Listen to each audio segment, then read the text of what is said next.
What is your YouTube income, है ना, आपको कितना पैसे मिलते हैं। Question is why do you live far away from your parents. हाँ, कि depression is a very clinical term and it needs the medical attention. So hi everybody, welcome और welcome back to the channel. तो ये पहले हमारा Q&A video होने वाला है इस यूट्यूब चैनल के लिए। तो मुझे लगा कि why not to make it थोड़ा सा इंटरेस्टिंग। मुझे अच्छे अच्छे सवाल भी आए थे, थोड़े से सीरियस क्वेश्चंस भी हैं। तो बिफोर आंसरिंग दीज क्वेश्चंस मुझे आपको बस ये बताना है कि मैं कोई एक्सपर्ट नहीं हूँ। मैं बस यहाँ पे अपना पर्सपेक्टिव शेयर करने वाली हूँ इन सवालों के लिए। और या और साथ साथ पे मुझे लगा कि why not to get ready while like answering those questions, क्योंकि मुझे अभी एक छोटे से फंक्शन में जाना है गाँव में। तो आजकल तो फ्री है, तो आज बुलाया है तो वहाँ पे जाना है, तो थोड़ा सा तैयार भी हो जाती हूँ, ठीक है। और थोड़ा सा अच्छा भी लगेगा, ये देखने में थोड़ा एस्थेटिक भी लगेगा। तो मुझे लगा कि चलो लेट्स डू दिस। हाँ, तो बिफोर स्टार्टिंग, तो मेरा नाम है Vijay Laxmi and I hail from this place called, I am from Shimla in Himachal Pradesh. उसी की एक बहुत छोटे से गाँव में रहती हूँ। तो या this is my introduction. So I don't have like second phone जिस पे मैं देख के सवालों के जवाब दे सकूँ। तो मैंने लैपटॉप पर ही स्टार्ट कर दिया था। Okay, before starting late me just put moisturiser on my face, ताकि वो थोड़ा, है ना, नहीं नॉट मॉइस्चराइज़र बट अच्छे बेस के लिए you can like apply any sunscreen. और आई तो अप्लाई वैसलीन फॉर दैट, क्योंकि स्मूथ रहती है स्किन, है ना। और वैसलीन बचपन से मेरी मम्मी, तो मैं आपको बताऊँ, मुझे बोरोप्लस लगा के स्कूल भेज देती थी भाई। गर्मी का मौसम हो चाहे सर्दी का मौसम हो, हमें बोरोप्लस लगा के भेजती थी। तो और गर्मी में पसीने टपक रहे होते थे हमारे बोरोप्लस की वजह से। बट हमारे घर की वही एक जो बोलते हैं ना स्टैंडर्ड क्रीम, जो सभी यूज़ करेंगे, तो वो वाली बचपन से वही रही है। चलो, moving ahead with the first question, that is कि आपको प्रिपरेशन करते करते कितना टाइम हो गया है। सो सी, बात रही प्रिपरेशन की, तो let me just tell you one thing कि I completed my graduation back in 2021, August 2021, and after that I have started preparing for tech exams. और फिर एक एग्ज़ाम आया था तो उसकी डेट डिले होती गई। और आई गेस जुलाई में, हाँ जुलाई में मुझे लगा कि I should like switch for other exams. तो I got to know about banking exam. तो या मैं जुलाई 2022 से I am preparing for banking exams. तो ये वाला सीन है, आप दे दिया आपका 2023 का score. The second question is आपका 2023 का स्कोर। तो यार ट्विटर, मुझे था कि पहले मैं उस पर वीडियो बना दूँ, क्योंकि यू नो उस पर व्यूज़ अच्छे आ जाते। बट देन सभी लोग इतना पूछ रहे, तो I put somewhere here in my screen कि यहाँ पे देख लो मेरा स्कोर कार्ड, ठीक है। So it is 75। और तो मेरे प्री का स्कोर कार्ड ये था। The next question is what is your age. आपकी एज क्या है। तो मेरी एज है, I am 25 years old, but officially I am not 25 years old. 6th of May को I am about to turn 25 officially, yeah. तो हाँ, this is what my age is. The next question is आपका educational qualification क्या है। So as I told you कि I have done B Tech electrical में कर रखी है। I am basically an electrical engineer. और then this is what my educational qualification is. और अगला सवाल है कि बैंकिंग छोड़ के और कौन से एग्ज़ाम्स देते हो आप। सो सी, एज इफ नाउ मैंने कोई स्पेसिफिकली ऐसे एग्ज़ाम दिया नहीं है बैंकिंग को छोड़ के, जहाँ तक मुझे याद है। मैंने 2022 में दिया था टेक्निकल एग्ज़ाम, और जो हमारे इसरो और बाद के रहते हैं वो वाला दिया था। उसके अलावा कोई और दूसरा एग्ज़ाम नहीं मैंने दिया है। Moving ahead with next question, what was your perspective when you started banking preparation or YouTube but changed at this time? Okay, तो मेरा पर्सपेक्टिव बिफोर स्टार्टिंग फॉर अच्छा बैंकिंग एग्ज़ाम को लेकर के पहले बोलते हैं। So banking exam as I told you कि मैंने जुलाई 2022 में स्टार्ट किया था preparing to prepare for banking exams. और इसके लिए यार मेरा डिसीजन बहुत ही रैंडम डिसीजन था, बिकॉज कोई एग्ज़ाम नहीं आ रहे थे। I was like super free, मेरे को लगा मैं क्या करूँ। तो फिर that's why I started preparing. तो मैंने इधर उधर सर्च किया और मुझे बैंकिंग थोड़ा ऐसे लगा कि ठीक है, बैंकिंग हो सकता है। उस टाइम पे यार मैंने, टू बी वेरी ऑनेस्ट, उस टाइम पे मैंने एक मॉक दिया था, क्योंकि सभी लोग बोल रहे थे start with giving mocks, you will get to know about कि कैसा पेपर आता है ये वो। तो सभी की तरह मैंने भी मॉक दिया था। और जब मैंने मॉक दिया, बस तो मैंने मॉक दिया था, शायद अड्डा पे दिया था, आई स्टिल रिमेंबर, अड्डा पे दिया था। और फिर जब मैंने मॉक दिया, मैंने बोला ये तो बहुत ईजी है। पता नहीं यार, पता नहीं, मुझे ऐसे लगा था उस टाइम पे। But at this point of time मुझे ऐसे लगता है, मेरे जब से मैं प्रिपेयर कर रही हूँ, अभी जिस पड़ाव पर मैं हूँ, मुझे ऐसे लगता है मुश्किल तो है। देखो कंपटीशन बहुत है, और क्योंकि बहुत ज़्यादा like students are preparing for banking exams, तो ये मेरा अभी का पॉइंट ऑफ व्यू है। एंड बिफोर स्टार्टिंग यूट्यूब, अच्छा YouTube I started very randomly, मतलब ऐसा कोई थॉट था नहीं मेरे अंदर कि मुझे यूट्यूब करना है या, तो इसको मैंने इस तरह से परस्यू किया था। So the second question is, what is your plan B?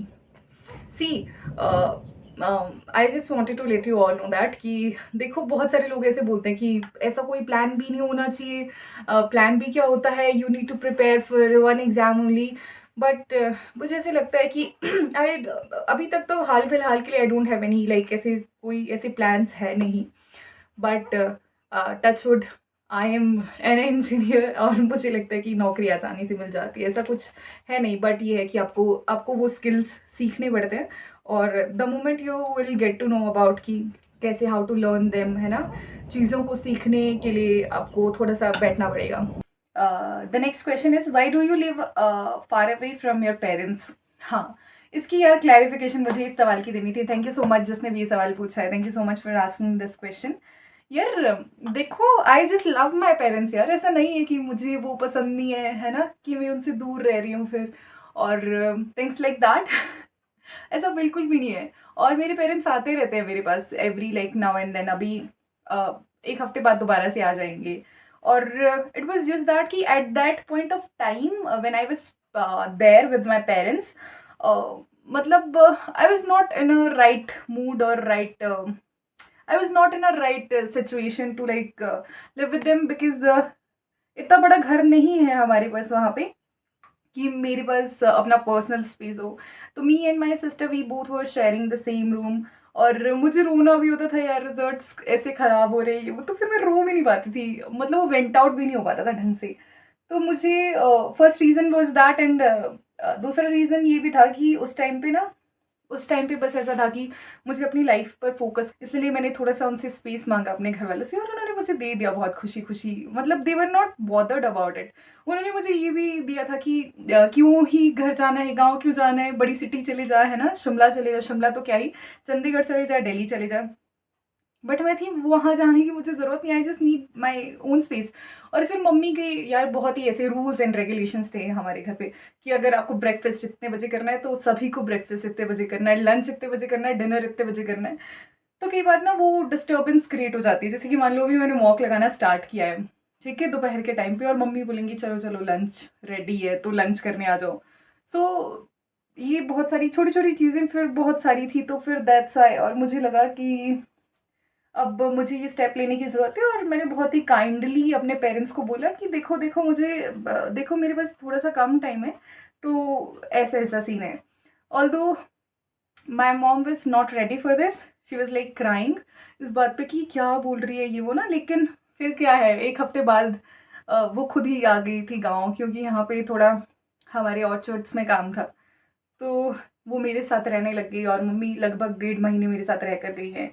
उसके बाद पापा आ गए थे, और every now and then my parents like आते रहते हैं, पास में ही है घर, इतना दूर भी नहीं, पास में तो नहीं बट यहाँ से तो दूर है, like 70 kilometres if I am not wrong. लेकिन ठीक है, आते रहते हैं, हफ्ते में आते रहते हैं एक आध बार मेरे पास रहने के लिए। So that is what the situation was. Acha, do you have any pressure from pressure for job from your parents' side? See, my parents are very supportive यार, touch wood, my parents are very supportive। उनकी तरफ से कभी ऐसे pressure रहा नहीं है मेरी जॉब को लेकर के। बस उनको ऐसा होता है कि मतलब जिस दिन ना आपका बच्चा मतलब जिस दिन हम वो होप्स खो देते हैं ना कि नहीं अब मुझसे नहीं हो पाएगा, है ना, कि अब मुझसे नहीं तैयारी हो रही है ना, तो मुझसे कुछ और हो पाएगा, तब शायद उस वक्त पे वो ऐसे टेंस्ड हो जाएं कि यार अरे इसने हाथ खड़े कर दिए। मेरी सिचुएशन की मैं बात कर रही हूँ। अदरवाइज अगर मैं उनको बोल रही हूँ कि हो जाएगा, you just need to wait for that moment, है ना, मुझे करने दो, हो जाएगा। बल्कि मेरे केस में उल्टा है, when I started doubting on my self, और मुझे ऐसे लग रहा था कि यार मैं कुछ कर नहीं पा रही हूँ, बिकॉज ऑल माई लाइफ मतलब स्कूल में भी I use to be a topper. तो मैं उनको बहुत बार बहुत सारी चीज़ों के लिए जैसे रिस्क लिया है मैंने, बहुत सारी चीज़ों के लिए मैं उनको बोलती थी मुझे प्लीज़ ये करने दो, आई प्रॉमिस, मैं ना पढ़ाई से कुछ भी ऐसा नहीं होगा, बस मुझे ये करने दो, एक्स्ट्रा करिकुलर एक्टिविटी की मैं बात कर रही हूँ। तो उन्होंने कभी उस बात पे डाउट नहीं किया है, मतलब वो ना धीरे धीरे बिल्डअप होता है। I am your child, I am your kid, और मैं ही कर सकता हूँ, बस भरोसा रखो मुझ पर, ठीक है। तो मेरे पेरेंट्स से एज सच कोई, मेरे पेरेंट्स की तरफ से कोई प्रेशर है नहीं जॉब का। अगले सवाल पे जाते हैं कि hi ma'am, I am XYZ and I am preparing for banking with my 10 hours of job. I have been following you more than a month, and you are such a great person. I really don't know how to always how you always stay positive and calm. Okay, the question is, ma'am, there is too many obstacle coming in my life, and I don't know what to do and how to handle this. I just can't handle this anymore. Let me explain you in details. I have been preparing since July 2023, and from that day I improved a lot. At the end of the October 2023, I completed my whole syllabus. जुलाई अक्टूबर 3 महीने में, okay. अक्टूबर में आपने complete कर दिया था, that is really great. I completed my whole syllabus and I started giving the mocks, and also my confidence level was very high. And I also believe that I also believe in myself, but in beginning of 2024 I have been facing depression and anxiety. That is sad. Just overthinking a lot. My mock score goes down to 30 to 27, like that. How can I gain my previous confidence, and how can I destroy my self doubt? Just thinking, trying to meditate but I can't, and trying to focus but I can't, and the main thing is that there is no one to share my feelings with. Time is running out, and also I have covered my pre-syllabus, and also I have to cover my main syllabus, and exam is near and killing my time daily. No more words to say. देखो, तो मुझे ऐसे लगता है कि we all go through this phase of life, जहाँ पे while preparing we definitely get demotivated, हमें डिमोटिवेटेड फील होता है, we feel sad too, we feel like giving up, हमें लगता है कि यार this is not our cup of tea, है ना, that is what happen while preparing. और ये आपके ही साथ नहीं होता, ये सबके साथ होता है। बट अगर आपका सिलेबस कंप्लीट है तो आपको देखने की ज़रूरत है कि प्रॉब्लम कहाँ पे आ रही है। अगर आप कह रहे हो कि आपके स्कोर 30 पहुंच रहा है, so that is really concerning thing. मतलब फिर आपका नहीं हुआ है अभी। आई जस्ट वॉन्ट, मुझे शुगर कोट करके नहीं बतानी है यार चीज़ें, that is very clear cut कि आपकी प्रेपरेशन अभी अच्छे से नहीं हो पाई है। If you are like scoring 30, है ना, आउट ऑफ 100, अगर आपने सोचा है कि आपको ये एस करना है एग्ज़ाम, और still you are like giving 10 घंटे की जॉब के बाद बंदा फिर भी पढ़ रहा है, दैट इज़ कमेंडेबल, राइट। क्योंकि क्योंकि ये एक्स्ट्रा एफर्ट्स डाल रहे हैं यार, फिर पता है कि अरे यार फिर जाके कल बॉस से गालियाँ खानी है या फिर कुछ ऐसे करना है, फिर भी पढ़ रहे हैं।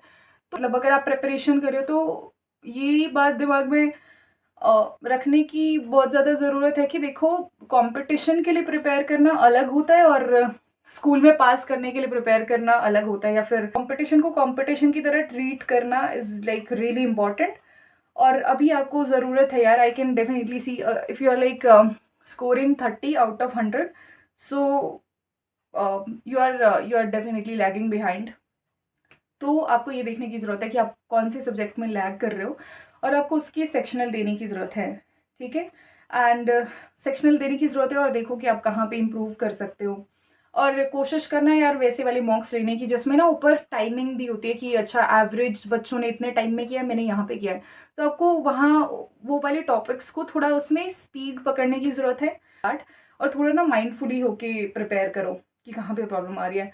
Talking about your depression and anxiety thing, sometimes हमारे साथ क्या होता है कि we are sad and we are anxious about कि यार इतना कम स्कोर आ रहा है। ऑब्वियसली इंटरनेट है तो हाल फिलहाल में आपको बहुत सारे देखने को मिलते हैं कि इतना स्कोर आ रहा है, उसका इतना स्कोर आ रहा है। तो ये देख के हम सैड हो जाते हैं कि अरे यार हमारा क्यों नहीं हो रहा है इतना। ठीक है, सैड होना, एंग्शियस होना अपने स्कोर को देख के ये बहुत ही जायज़ सी बात है। अगर आप प्रिपेयर कर रहे हो तो ये होगा ही होगा। लेकिन if you are saying that you are depressed, तो देखिए depression is a very clinical term and it needs the medical attention. और I've seen people I've seen people around me जो कि इस चीज़ के लिए थेरेपी ले रहे हैं। और हाँ, इफ़ यू फील लाइक कि यू आर डिप्रेस्ड और चीज़ें नहीं ठीक है आपके एंड पे, तो यू डेफिनेटली नीड थेरेपी। और there is nothing to be ashamed of that. मतलब थेरेपी लेने में कोई वो नहीं होनी चाहिए। अगर आपको लगता है कि आपको मेडिकल अटेंशन की ज़रूरत है, सो गो टू अ थेरेपिस्ट और उससे बात करो। और वो वैसे ही क्लियर कर देंगे कि आप एंग्शियस हो या फिर दिस इज डिप्रेशन, राइट। तो you can consult a doctor for that और अ थेरेपिस्ट फॉर दैट। हाँ, और if you are in first place, like अगर आप एंग्शियस हो और सैड हो तो try to talk to your parents, है ना। अगर आप कह रहे हो कि you have no one to share your feelings with, अपने पेरेंट्स से बात करो, बैठ के बताओ उन्हें कि ऐसा ऐसा हो रहा है। मतलब पेरेंट्स तो लाइक क्या बोलें यार, सबसे बड़ा सपोर्ट सिस्टम ही होने चाहिए पेरेंट्स, मुझे ऐसे लगता है ना। चलो, I think I have answered your question. और the last question for the day is, मेरा मेकअप भी नहीं हुआ यार मैं क्वेश्चन का आंसर करती रह गई। अच्छा ठीक है, इससे पहले I should apply, like I should go ahead with my eyebrow. हाँ, तो एक और सवाल था, मुझे उसका आंसर कर देना चाहिए कि what is your YouTube income, है ना, आपको कितना पैसे मिलते हैं। तो फर्स्ट यार अभी तक मेरा मोनेटाइज नहीं हुआ है चैनल।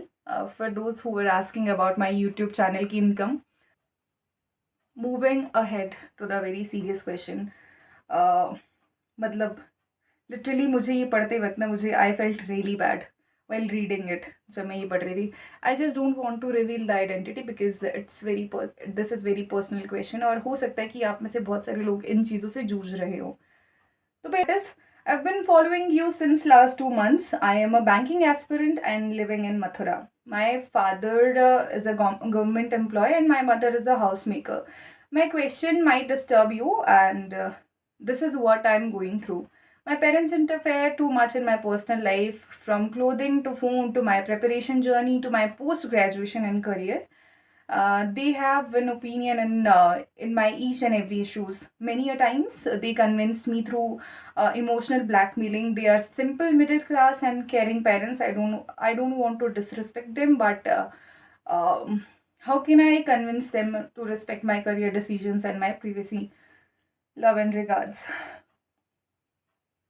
मतलब, yeah, this was very disturbing question to me when I read it. शाम में I was like, no, this is not happening.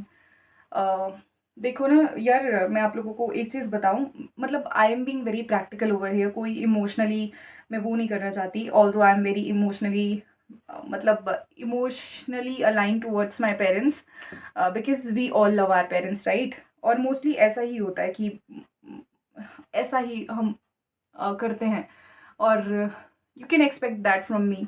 मतलब मुझे बाकियों का नहीं पता, मतलब मेरे साथ तो ऐसा है कि I am very emotionally attach to my parents. और लेकिन यार when I read this mail, I was like इतना हार्ट ब्रोकन, मुझे इतना बुरा लगा ये देख करके। और I can pretty much understand कि व्हाट ही और she must be going through. कई बार पता है क्या होता है यार, हमारी इंडियन हाउस होल्ड की बात करती हूँ, अरे ये तो लगा ही नहीं, हमारे इंडियन हाउस होल्ड की बात करती हूँ या फिर मिडिल क्लास फैमिलीज़ की बात करती हूँ। जो मैंने जर्नली देखा है, मैंने देखा है अक्सर कि ना पेरेंट्स क्या करते हैं, पेरेंट्स को ऐसा होता है कि दे ट्रीट देयर किड और चाइल्ड लाइक देयर मेडल, है ना। और कहीं पे भी देखो, मान लो शादी ब्याह कहीं पे हो रहा है, ठीक है, उनको ऐसा होता है कि हमारे बच्चे का नाम, है ना, हमारा बच्चा तो ये कर रहा है, 4 कदम आगे कि अरे अच्छा आपका बच्चा ये कर रहा है, ओह हमारा बच्चा तो ये कर रहा है, अच्छा आपकी बच्चा पीओ बन गया है। फिर वो आके फिर घर पे बच्चों को झाड़ते हैं कि उनका बच्चा पीओ बन गया, तुमसे कुछ नहीं हो रहा, तुम क्या करोगे, है ना, थिंग्स लाइक दैट। तो ऐसा होता है कि अरे हाँ, तो ऐसा होता है कि वो ऐसे ट्रीट करते हैं अपने बच्चों को, और ये उनकी गलती नहीं है यार। मतलब उन्होंने ना अपनी लाइफ में, मिडिल क्लास फैमिलीज़ की बात कर रही हूँ, उनकी लाइफ में पता है स्पेशली लड़कियों की तो पहले शादी बहुत जल्दी हो जाती थी। जो हमारी मदर्स हैं उनकी शादी बहुत जल्दी हो जाती थी, और फिर क्या होता था कि उनके पास था भी नहीं, कुछ ज़्यादा सोर्सेस थे नहीं, और कि वो उसको एस्पायर कर सकें अपने गोल को जो उनने सोचा होता है खुद के लिए, वैसा नहीं हो पाता था। तो उनकी तमन्नाएं बहुत रह जाती हैं यार दबी हुई।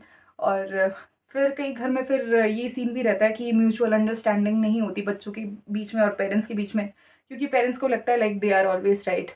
उनके रूल्स एंड रेगुलेशंस बहुत अलग होते थे, लेकिन what they do, they try to like अपने रूल्स एंड रेगुलेशंस और अपने वो थॉट प्रोसेस को हमारे वर्ड में फिट इन करना चाहते हो कि नहीं ऐसी ही चीज़ें होती है।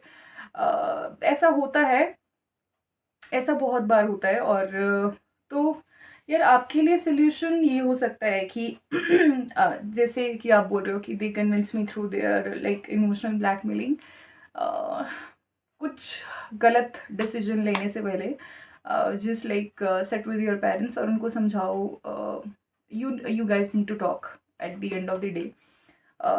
कोई और बाहर से आके चीज़ों को ठीक नहीं कर सकता है आप लोगों के दरमियान। तो ज़रूरत है कि आप अपने पेरेंट्स के साथ बैठ कर के आपको समझाओ कि देखो I am at certain stage of my life, और जहाँ पे कि मुझे अपने डिसीजंस लेने का पूरा हक है, और this is what I expect from you to respect my privacy, और I want you to respect my decisions in terms of career. मतलब अपने बच्चे को उस जगह पे धकेलने का कोई मतलब ही नहीं रह जाता जहाँ पे वो अगले 26-25 ईयर्स तक एक ऐसी जगह पे अपने बच्चे को फंसा देना जहाँ पे he is not happy, he is mentally, he और she might be like mentally disturb at that place. तो वहाँ पे घुसाने का भी कोई मतलब नहीं बनता। तो अभी यार मुझे तो ऐसे लगता है early 20s are like only to explore things out. If you are in your early 20s तो जाओ एक्सप्लोर करो यार, आपके पास इतना एनर्जी होती है, आपके पास इतना टाइम होता है, और मतलब आप you can made mistakes right, आप मिस्टेक्स कर सकते हो, आप चीज़ों को ठीक कर सकते हो। और इस एज पे अगर गलती भी हो जाए तो कोई बात नहीं, चीज़ें ऑल्टर हो जाती है, चीज़ें ठीक हो जाती है। बट अगर एक बार ना यार वो एज क्रॉस हो गई ना, मतलब कि जब आप पे अगर एक फैमिली की वो फैमिली को आपको केयर करना पड़े एक एज के बाद, या फिर जब आप पे रिस्पॉन्सिबिलिटीज़ आ जाए, आपकी अपनी फैमिली हो, तब ज़्यादा रिस्पॉन्सिबिलिटी आ जाती है और फिर थोड़ा सा मुश्किल हो जाता है रिस्क लेना। तो मेरा तो ये मंत्र है कि अर्ली 20s में जितना मर्जी एक्सप्लोर कर सकते हो करो यार। हर चीज़ मतलब ट्रायल एंड एरर के मेथड से सब कुछ ही ट्राई कर लो। देखो कि क्या आपके लिए वर्क कर रहा है, क्या नहीं कर रहा है, आपको किस में काम करने का मन है। आपको eight the end of the day you should love your job, और आपको मज़ा आना चाहिए वो काम करने में। और हाँ, तो आपका बस आपकी बात का सल्यूशन यार मुझे यही देना था कि you should talk to your parents, बैठ के बात करो, उनको बोलो कि try not to interfere in my life. और मतलब इतने ब्लंटली मत बोलो, बस उनको ऐसे इस तरीके से बोलो कि उन्हें ज़्यादा बुरा भी ना लगे, और वो थोड़ा समझ भी जाएं कि यार they are doing it wrong. मतलब ये तरीका तो नहीं है कि किसी को ज़बरदस्ती फोर्स करे करियर के लिए या फिर बहुत सारी चीज़ों के लिए, ठीक है। और उनको ये भरोसा दिलाने की कोशिश करो कि हो जाएगा। एक्चुअली पता है क्या है यार, पेरेंट्स बुरे नहीं होते, they are just very concerned about इस कि मतलब हमारी जान कि मतलब हम नहीं रहेंगे तो ये पता नहीं कैसे अपना पेट पालेंगे, कुछ करेंगे भी या नहीं। तो आपको वो भरोसा दिलाने की ज़रूरत है कि we'll take care of ourselves, और हम अपना ख्याल रख सकते हैं, और हम अच्छा ही करेंगे लाइफ में, है ना। तो लेकिन करना अच्छा है यार, ये नहीं है कि प्रीवेसी भाई पेरेंट्स को बोल दिया कि मेरी प्रीवेसी में मत घुसो और फिर आप बैठ के कुछ गलत काम कर रहे हो, ये नहीं करना है, ठीक है। और बाकी मैंने बोला ही है कि अर्ली 20s तो मिस्टेक्स के लिए और ट्रायल एंड एरर के लिए, तो जितना कर सकते हो करो, क्योंकि अर्ली 20s हमको अब कोई वापस ला कर नहीं देगा। आई think I am pretty much ready for, और मुझे लगा जिसका मुझे आंसर करना चाहिए तो वो मैंने कर दिया है आज की वीडियो में। और वीडियो बहुत लंबा हो गया, तो I will see you in the next video. और हाँ, आपको किसी भी सवाल का सजेशन देना हो तो आप कमेंट सेक्शन पे वो सजेशन दे सकते हैं अपना। You are like free free to disburse your this thing, अपने थॉट्स को। ठीक है, तो आप कमेंट सेक्शन पे टाइप करके उसके सवालों का जवाब दे दो। अगर आप किसी की, आपकी थोड़ी बहुत टाइपिंग से किसी की मदद हो जाएगी तो इन लोगों का भी भला हो जाएगा। मैंने फ़िलहाल अपने थॉट्स इसमें बता दिए थे इस वीडियो में, अपना पॉइंट ऑफ व्यू रख दिया था हर सवाल को लेकर के। I see you in the next video, तब तक के लिए अपना ख्याल रखिएगा और टाटा बाय बाय। और हाँ, सब्सक्राइब कर देना।